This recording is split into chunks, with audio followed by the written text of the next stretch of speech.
I gave you one pair of trousers and a wool jacket to last you the year as well. Now, as you can see here, I'm wearing wool. Now, of all the materials on this planet, why in God's name did they choose wool? What's the best reason you can think about? Go. It stays warm in the sweat. It does stay warm with sweat. It's not going to be the main reason. It lasts long. It does last, but like anything else, if you wear it long enough, it starts to fray. Water. It's water resistant, but did you just say it's cheap? No. All right. Does this seem like a great place to raise sheep? Absolutely not. So, how many of you have heard of a sheep on fire? Oh, it doesn't Okay, so- burn. It's fire retardant. It's a fire resistant material. Wool is the best thing to have, especially when you're around these black powder weapons all over the place. If a spark gets on you, all you gotta do is just paddle away. But it does help insulate you. Say you fall into a cold creek in the middle of your march. It does keep you warm. For everything else, it is a little bit resistant, but like anything else, if you still burns into something, you're gonna get completely soaked. But the key thing is that it keeps you insulated. You're not gonna get hypothermia easily as well.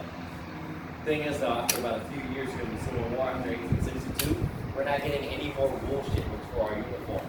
So if you're in the South, wool becomes really hard to get by. So after a while, we start running out of wool. So we start mixing wool with the one thing we have an abundance of. Make something called jeans wool. To actually make uniforms for the men. So it's actually a blend of both cotton and wool. It's not as good as wool, but it does the job of being fire resistant just as well. Actually, after a while, these get pretty desperate for the South, where they start taking soldiers from jackets from Union soldiers and start dyeing them. But I think they have enough uniforms for their own thing as well.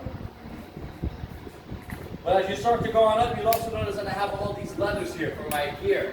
And here I have my cartridge box to be able to hold about 40 to 60 rounds of ammunition at one time. And my cap pouch to be able to make sure my gun goes off. Now, by the way, how many of you are left-handed? No left-handed people here? Good. I'll have to tell you to grow up and learn how to use your right hand. Right? So right-handed already, I got time to make left-handed weapons for happening.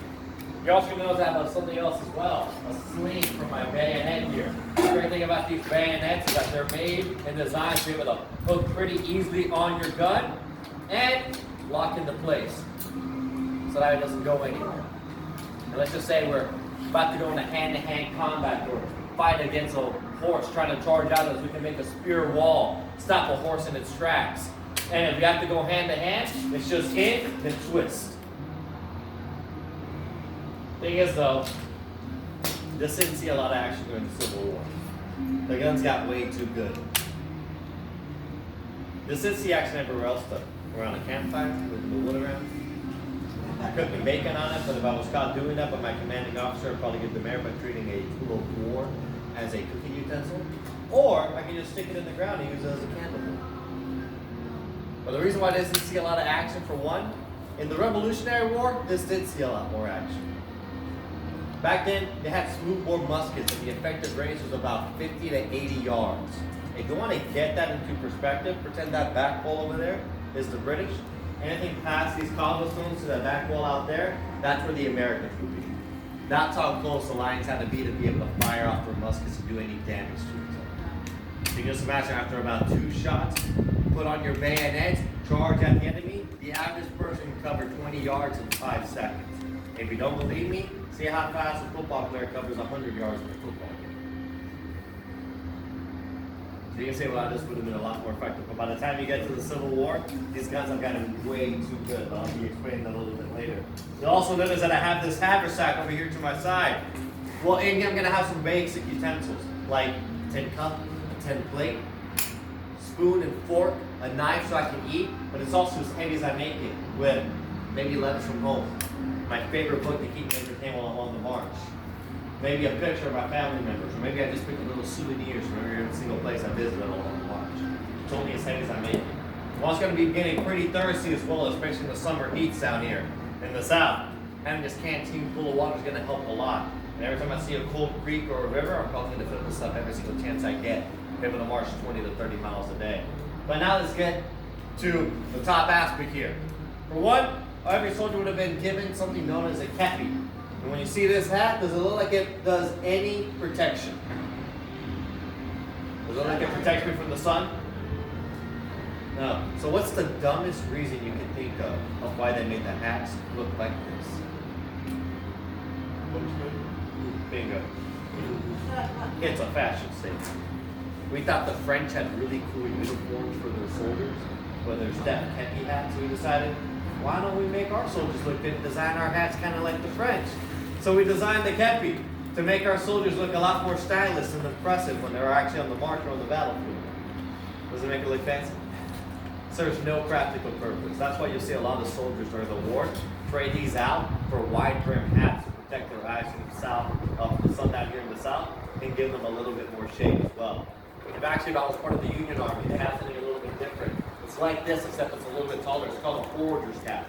And it kind of slouts out like a Smurf's hat. But the way that hat was designed was so that when those soldiers are on the march, they can take off their hat, see any berries or nuts along the way, pick them, put them in their hat, and save it as a snack for later.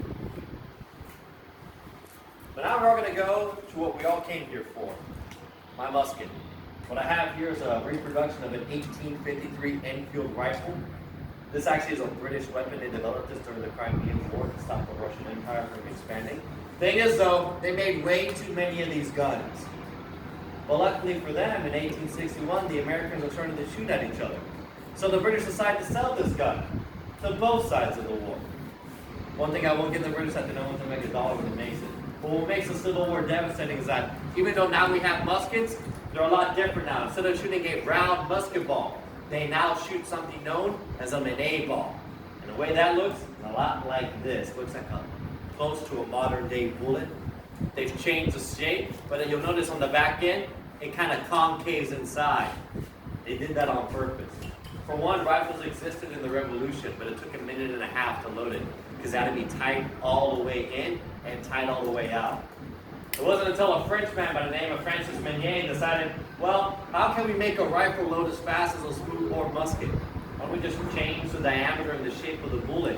And at the same time, with the rifling inside the gun, this is loose fitting in, and because of that little gap in the back of the bullet, when the black powder ignites, that makes the bottom part flare out, making it tight on the way out, engaging the rifle. 50 to 80 yards during the Revolution, right? With rifling in this now, I can now shoot a target up to 900 yards away. But most guys are only able to shoot about 400 yards away, so you can kind of see why the bayonet's not going to be used as much anymore. We'll put into that. For one, they're even more reliable now too. Instead of using the flintlock system, we now use a cap system. And a cap looks a lot like this.